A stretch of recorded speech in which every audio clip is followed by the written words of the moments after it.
Diddy is a deeply troubled individual, and one of his most prominent victims, Usher, has recently come forward to share his experiences. What he revealed is truly shocking and disturbing. Justin Bieber got by Diddy. It's not our fault that Usher didn't want to get by Diddy anymore. It is not our fault that Usher didn't want to get by Diddy. Don't hit me no more. Kick in the door, waving the 4-4. All you heard was Papa, don't hit me no more. Let's go. Kick in the door, waving the 4-4. Hey, hey, hey.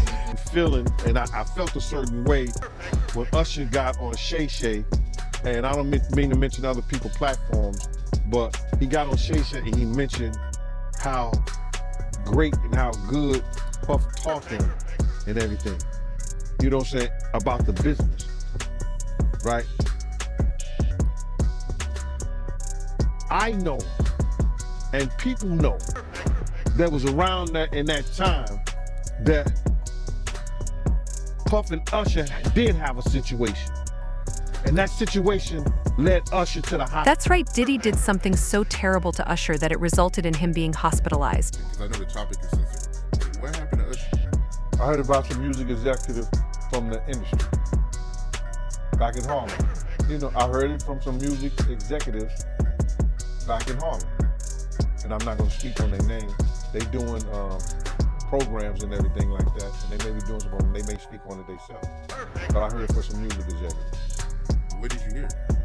Bro, you know how people be talking and we was around some people, something like that, and then some people might say, yo, I don't F with that dude. At the time, I didn't know who the F Usher was.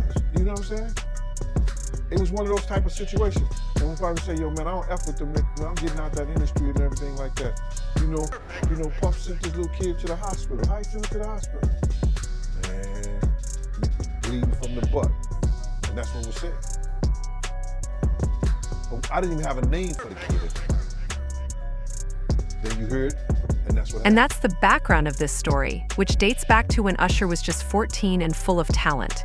He had just signed with L.A. Reid's LaFeist Records, a label that had launched many successful music careers. Reid, a crucial mentor in Usher's journey, made a significant decision by sending the young artist to New York City to live with Diddy, the self-proclaimed party king and a major figure in hip-hop. Yeah, we want to thank you. Come here. Don't sit on the bed tonight. No homo. No, just don't get close to the bed. Don't get close to the bed. But it's just like, yo, we want to thank you for hosting the thing, man. It's been a pleasure. You didn't have to do it. You did it. No. I definitely didn't have to do it. I definitely didn't have to. First and foremost, I'm not getting to bed. Shout out to him and what he did. I'm just gonna. If we can, let's just put the camera a little this way, just so we're not. I don't want my shot to even I don't want it to come close to the bed at all. I should look like he fresh off goddamn plane. I should. Traffic guard stage. That's my brother right here. Day one, we used to wake up and pause, but like just out. Back in the days when he was like 10 and I was a little bit older, his older brother, we used to fight over the frosted flakes. You know what I'm saying? Before pause was invented. You know what I'm saying? But it's my brother for real. We used to actually wrestle off of the frosted flakes because he used to always get up early. Now he's one of the richest stars in the world. Yo, what the f did Puff just say? Nobody's gonna acknowledge this for me. Puff just said we used to wrestle over the frosted flakes, and we're streaming live. That was stupid. Listen, that was fucking stupid. Listen, having a good time. Yo, Usher made it in the This wasn't just a relocation, it was a calculated effort to push Usher's boundaries and help him develop a more edgy sound. As Reid explained, he wanted Usher to embrace a hip-hop infused style filled with bad boy swagger. Reid noted, I was handing him over to the wildest party guy in the country at an age when I still needed his mother's permission. I believed it was the right move for him, but I questioned whether I was being irresponsible or having an epiphany. His words capture the blend of risk and hope he felt, believing this experience would shape Usher both musically and personally. Usher has mentioned witnessing some intriguing things during his time with Diddy, though he usually keeps the details vague. To New York City. And I lived with Sean Puffy Combs for a year. That's the crazy thing. Now, that was L.A. Reid's idea, right? We're sending you over to something called Puffy Flavor Camp. There you go. To learn Flavor Camp? Yeah, that's what it was called. And you're going to go to Puff Daddy's. He's in gonna the 90s. Do you understand what that's like? Puffy's place was like just filled with chicks and orgying like nonstop, right? No, not really. I Come mean, on. but hey, it was curious. I got a chance to see some things. Yeah, but you were 13. What were you I seeing? went there to see the lifestyle, Right. And I saw it, and it was, but I don't know if I could indulge and understand what I was even looking at. It was pretty wild. So nobody tried to, some woman didn't come along. I didn't say that. Okay. I didn't say that. What I did say is that there were very curious things taking place, and I didn't necessarily understand it.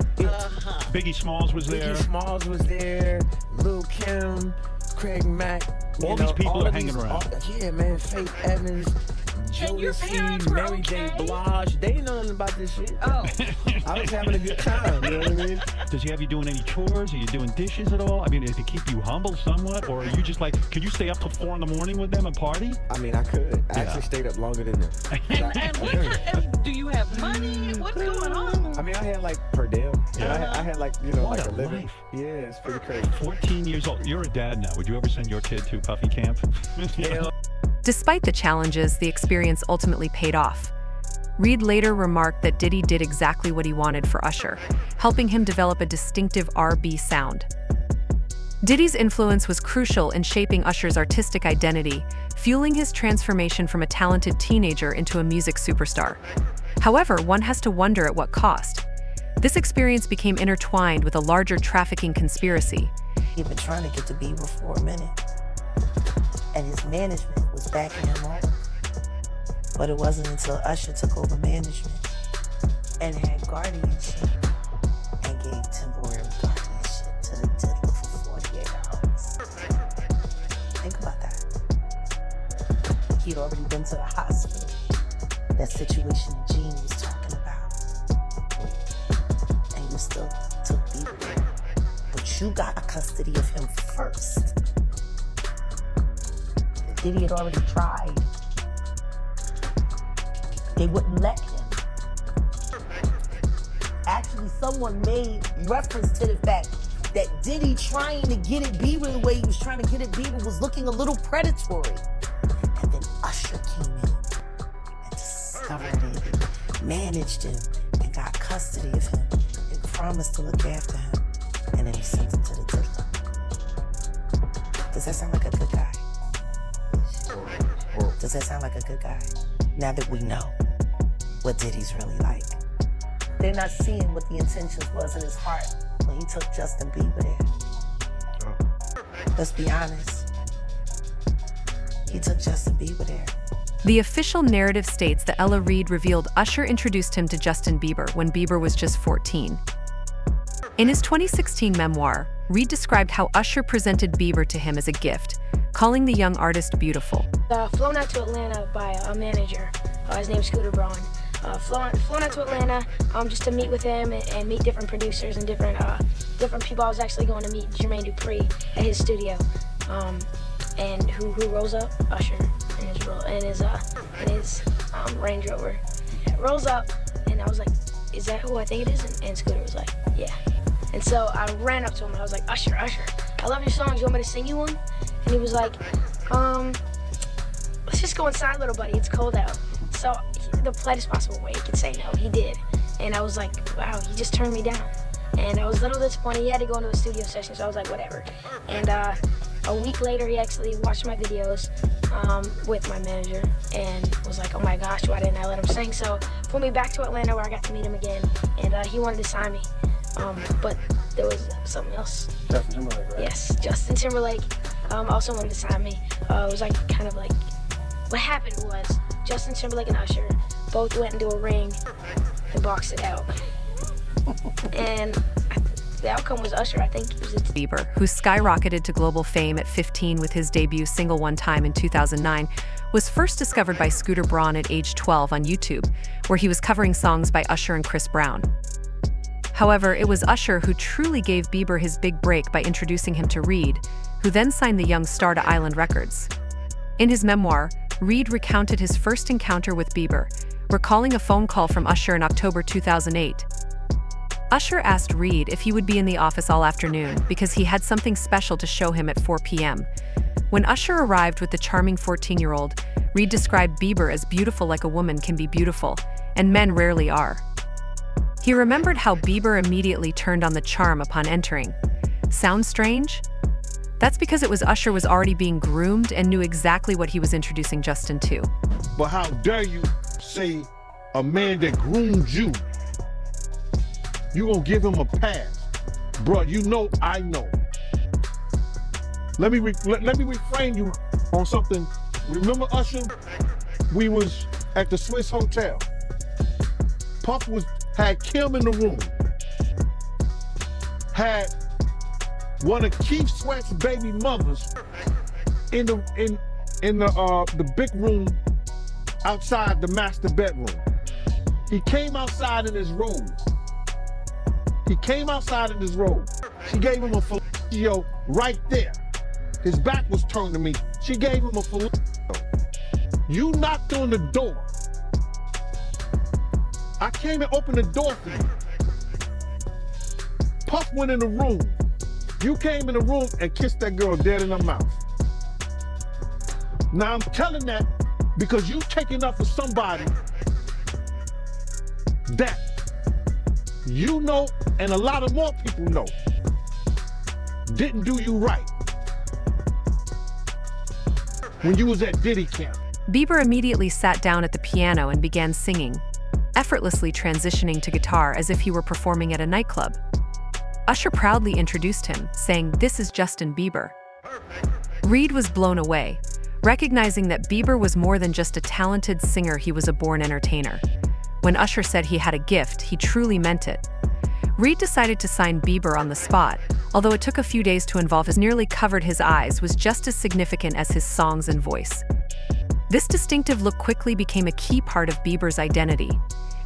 In his memoir, Reed continued to praise Bieber's natural charisma and star power, stating, "Justin was simply beautiful, his superpower was his face." However, he emphasized that Bieber's appearance was only part of his allure. He had a magnetic personality that set him apart. While other artists had to work to cultivate their personas, Bieber was lovable and lively from the very beginning. Usher played a vital role in Bieber's rise, acting not only as a mentor but also as someone who considered him family. In 2016, Usher reflected on their relationship, noting that while it was professional, he felt a deep connection with Bieber. Me plus you, I'ma tell you one time.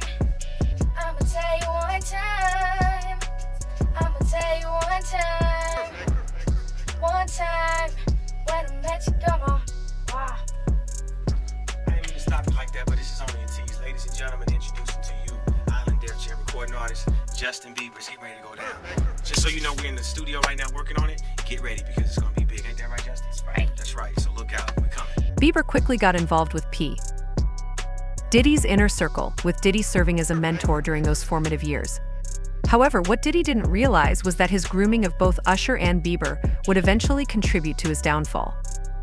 Gene Deal claimed long ago that Usher was privy to many of Diddy's secrets, which posed a significant problem for him. Cameron, he did an interview and he told a story about how he went to Diddy house with mates and he found the dildo in the seat. I think that was crazy. I think that was out of, and then Mace said that was Puff's. I think he said Mace said that was Puff's, but Mace was in the bathroom with it. I don't know what that was all about, man, but that was real weird to me. That was crazy. Crazy, man. But before we get off of that, right, I remember you told me a while ago that, you know, Mace, he used to live with Diddy, and he know a lot of stuff about Diddy that a lot of people don't know. Man, there's a lot of stuff that Mace and Usher know that they ain't telling about Diddy.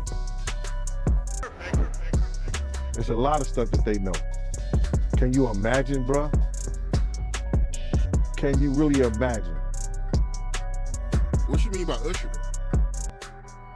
Usher used to stay with Diddy too, when he was younger. And this was years ago. So the locks ain't got nothing to do with what I'm saying.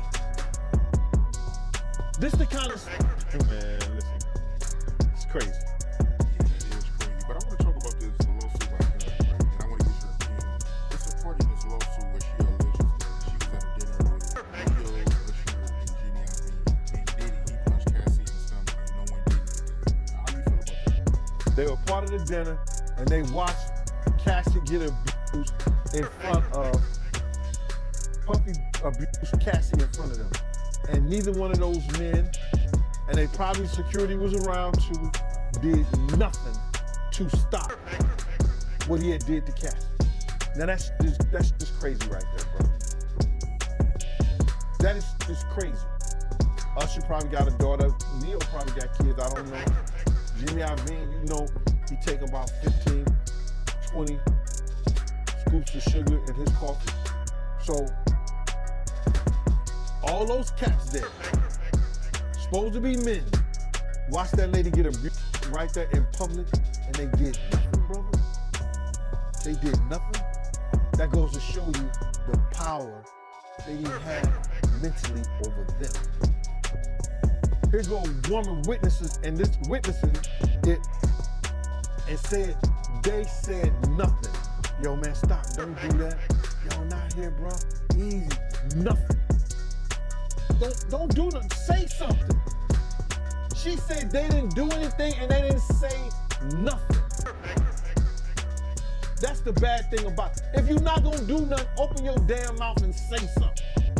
And that's a lot wrong with our people right now. They don't even want you to... People are starting to recognize Diddy's treatment of Justin Bieber, who is reportedly disgusted by the allegations against his former mentor. According to a source close to Bieber speaking to Us Weekly, the new father has been advised to distance himself from anything related to Diddy. It seems that staying away hasn't been difficult for Bieber. The source noted that he wants nothing to do with the music mogul at this point. Another insider mentioned that Justin is in a tough mental space as he grapples with the serious accusations against Diddy. He has a long history with Diddy, and processing these allegations has been challenging for him. The situation has also raised questions about why Bieber's team allowed Diddy to mentor him when he was a child. Sources close to Bieber told the Daily Mail that he should never have been allowed to party with Diddy or anyone else during his teenage years.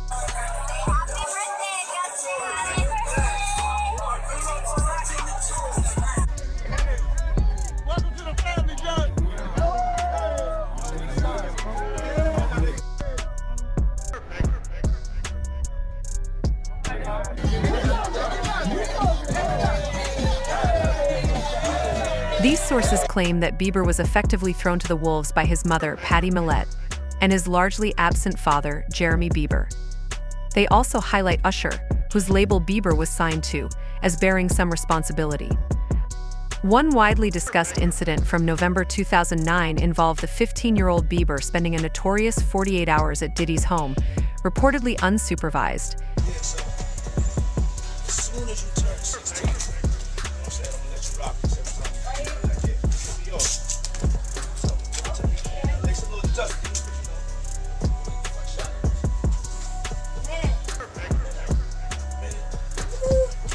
Okay. Alright, so I'm gonna be driving this next year. Yeah, when you get 16, come out, you gotta, you know, I mean, I'm 15, you can ride in the passenger seat. I got my permit. Now that. Slow down, Justin. Okay. Let's slow down, okay? One step at a time. But yeah, the keys is yours. When you get 16, you're good to go. Yeah. And then when you get 18, you get the house. And the mansion. So where are we off to now? Where would you like to go? I mean, wherever you want to go. So check this out, yo. Justin, you ever seen the movie 48 Hours? Right now, he's having 48 hours with Diddy, him and his boy. They're having the times of their lives, like you know, where we hanging out and what we doing. We can't really disclose, but it's definitely a 15-year-old's dream. You know, I have been given custody of him. You know, he signed to Usher. I had legal guardianship of Usher when you know he did his first album. I did Usher's first album. I don't have legal guardianship of him, but for the next 48 hours, he's with me. So and we gonna go full crazy. Crazy. I'm taking this out tonight. What you wanna do? What you wanna do over the next 48 hours? 48 hours. Let's go. Let's just go visit the girls. Man, that's what I'm talking about. Another resurfaced video clip of Diddy and Bieber has ignited debate among fans, with some speculating that Diddy was checking to see if Bieber was wearing a wire during their conversation.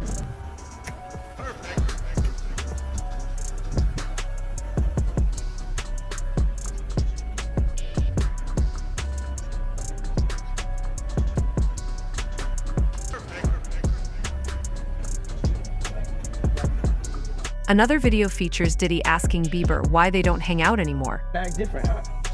You ain't been calling me and hanging out the way we used to hang out. Well, you try to get in contact with me, through all my, big, partners and whatnot. But you never really got my numbers. Correct. Okay. My number? Yeah. A third video captures Diddy playfully warning Bieber not to disclose what happened during their time together. Friends in a strange way, Yeah. Exactly. I'm banging it wrong.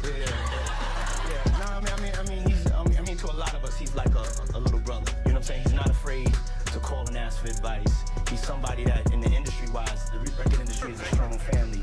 And he's somebody that, we definitely have our arms around and we want to protect him because he's such genuinely a nice person besides his talent. You know what I'm saying? He's one of the greatest kids that you could ever know. Justin,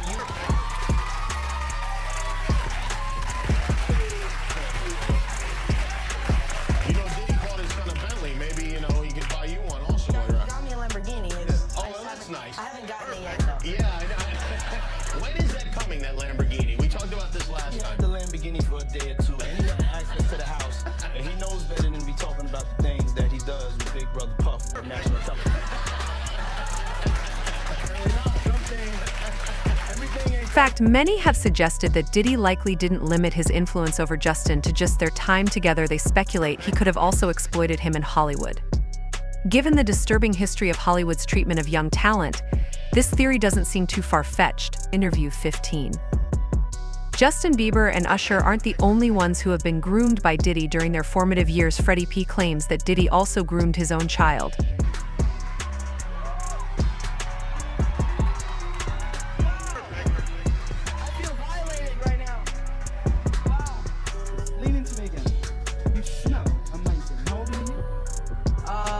Thank you. How old are you? I'm 16. I'll be 17 in like 2 weeks. Ever remember starting that good at 16? Like, that was bad. Wow, look at your eyes. What music do you listen to?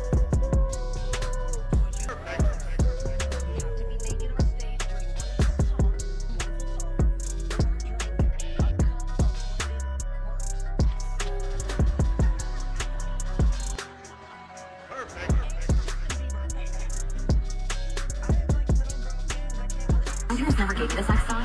Okay. So when are you giving the sex talk? I feel uncomfortable right now. Oh, I don't want to know the sex talk from a 15-year-old boy. That's pretty weird. After his federal arrest on sex trafficking charges, a 2022 video has resurfaced showing Diddy smoking what looks like marijuana. In the clip, he calls his mother Janice, Mom Dukes, and describes her as single and ready to date. After kissing her, Diddy talks about taking his 83-year-old mother to strip clubs and jokes about a dating show that could be made about her. It's more deeper questions that I be wanting to know, like, why were you so infatuated with a child that wasn't yours? Were you grooming that little boy? I don't even want to start those conversations, because that's not your child. You know what I'm saying? And for you to keep him that close, it's like you kept him that close because he might got your secrets, because he's not your child. So if he's not your child and you that type of person with that type of character, you don't mind actually doing it to him when he finally reaches a certain age, because he's not yours. And you know in your mind he's not yours. And now you keep him real close to you. You make sure he don't go to his daddy. Why? You make sure he's separated with him and you provide him with everything he wants. Why? You got one of them little Michael Jackson secrets. He got one of them secrets that he can't tell nobody, because his legacy, his manhood gonna be, and not only that, his brother don't gonna look at him crazy. Only Puffy know, only God and Puffy. Pussy, right? I don't know. All I'm gonna say is, I don't know. I'll be sure something. All I'm gonna say is, who's infatuated with another man's son like that? That seemed like grooming to me. That's his daughter's brothers. Get me. The video was recorded just over a year before allegations of sexual abuse and other misconduct against Diddy first surfaced. This isn't just a baseless theory. Even Gene Deal claims that Diddy treats his mom like a girlfriend.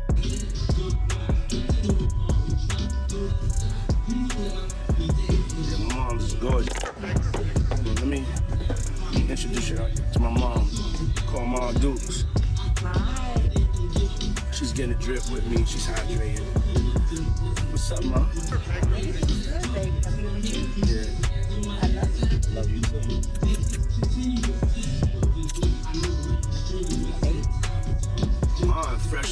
though.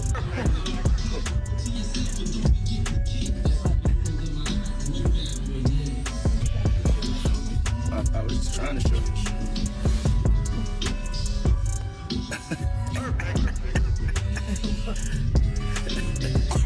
Yeah, my mom's is single. Mom's is single. I ain't gonna hate on my mom's. She's single. Me and my mom talked about one time doing a dating show with her. And she's so picky. She's so picky, they don't stand. But yeah, that'd be the funniest show in the world. I don't even want to get started if she was doing that. We're not doing that, cause yeah, my mom's single. Yeah, for real. Mom do might have a good time. She ain't sitting in the house playing. They outside moving and shaking, baby. She come with me to the strip club. I don't care. For real. It's my dog. You know, I want to live life. We out here moving and grooving. My mom told me, she just said, keep moving, baby. That's right. Keep moving. Don't stop. She could touch. In fact, this situation goes deep, as Gene Deal originally claimed that Diddy fired him because his mom was showing interest in him. Far from the tree, man.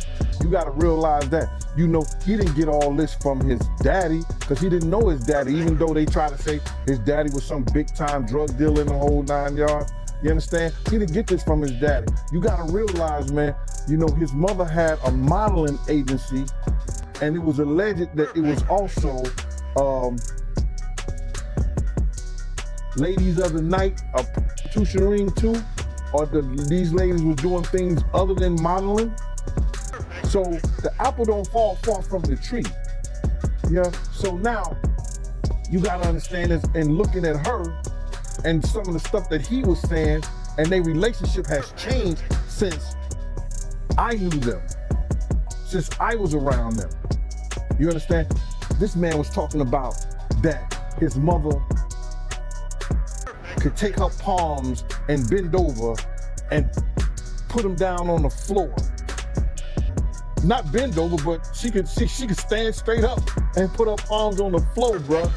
He's saying that about his mother. Who describes any of their mother actions like that in a sexual way? And then, you know, I don't know how many dudes do kiss their mother in their mouth when they 50, 60 years old or something like that. That's them, that's their whole thing, man. But that was a little kind of weird for me. And then his mother wore the same white fingernail polish that Cassie described that he liked to see her and other models in when she was describing her lawsuit. And what's crazy to me is that, man, it seemed like him and his mother had this, I don't want to get too deep, man, this Oedipus complex thing. You know what I mean?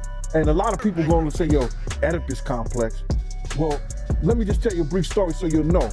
Oedipus was, it may have been Greek mythology, or it was probably Greek mythology or something like that, but it's a story about a young man that was told that he was going to kill his father and marry his mother.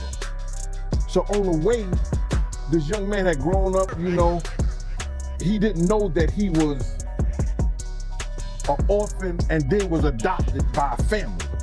He thought the family he was with was his mother and father, but it wasn't. So on the way to this town, he gets into an argument with this other man and he kills him. He kills that man, then he goes into that town. A lady is weeping about her husband, being told that her husband was dead, and he ended up marrying that lady, which was his mother. So Sigmund Freud came up with this thing about this Oedipus complex, about a sexual relationship, whether it's physical or mental, with a mother and a son. So I'm looking at his mother and him on the couch, and both of them are getting IVs after one of the Diddy parties. Allegedly. I'm gonna say allegedly because I wasn't there and I didn't know. But they showed them both getting IVs on the couch.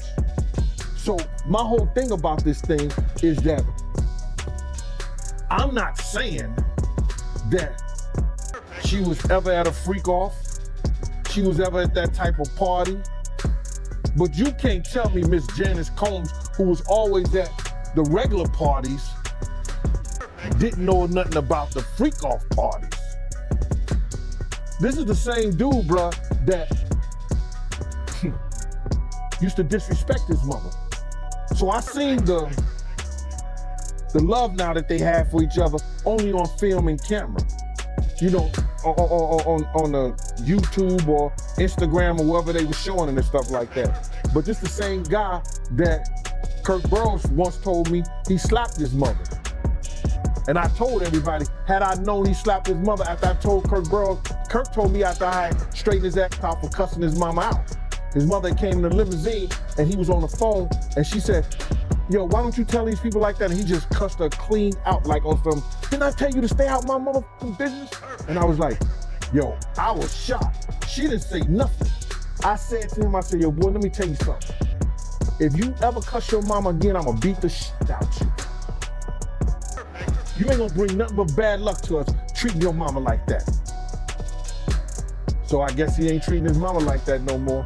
But I don't have no qualms in her defending her son. In fact, this saga goes so deep because Gene Deal originally claimed that Diddy fired him because his mom was making moves on him. Did you see the IG live that Puffy and his mom did? And Puffy, he was shouting out Mason, showing him love for, you know, him being a part of the No Way Out album. And, you know, his mom, she cut it in and, you know, I guess she didn't like him shouting out Mace and she made a comment telling Mace stop messing with her son or whatever. I guess mama wasn't feeling Mace. And Mace is a celebrity, and by him having a platform to say something about her son, you know, she would say that. You understand? I've said more about Mace, I've said more about Diddy than Mace had. But maybe because I'm not a celebrity, I don't have a platform, and he didn't say my name. She didn't say anything about, and you too, Gene Deal. And maybe because she might still find me sexy. She say she looking. What you mean by that? His mom was trying to talk to you back then? I don't want her.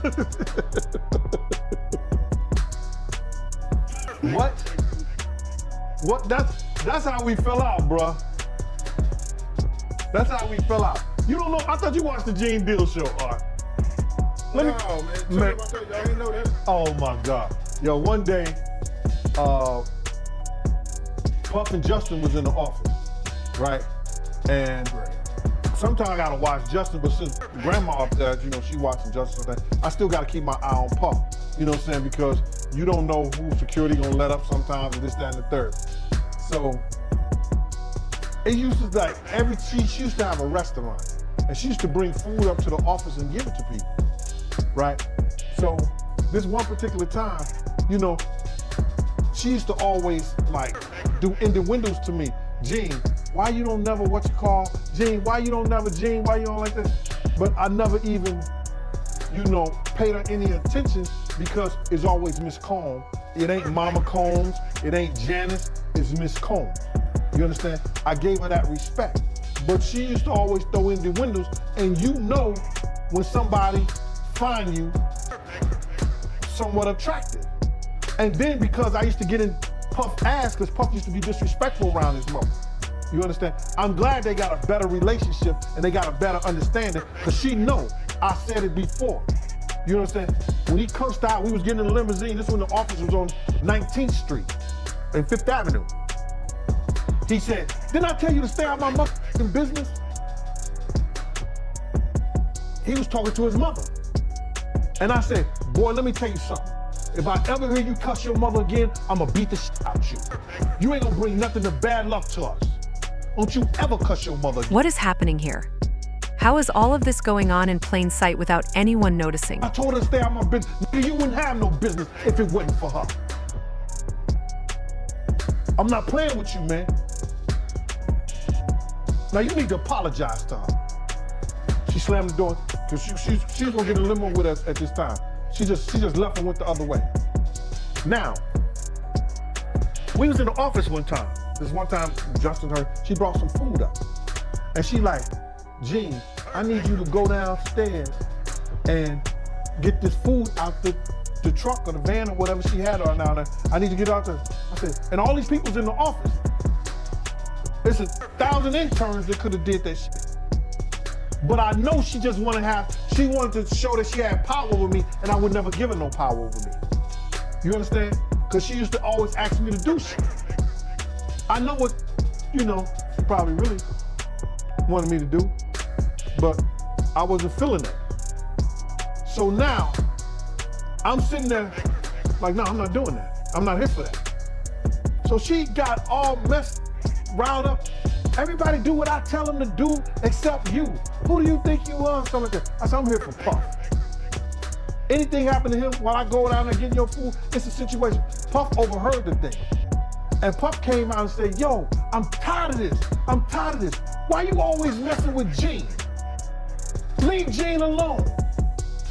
This came out of his own mouth in his office. And there's people who was there who witnessed this shit. And from that point on, Paul started getting this other dude from my block, around our block, named Stretch, because he was NYPD, to take my days. And I just said to myself, man, I ain't f***ing with that no more. And that's how we fell out. That's how it ended.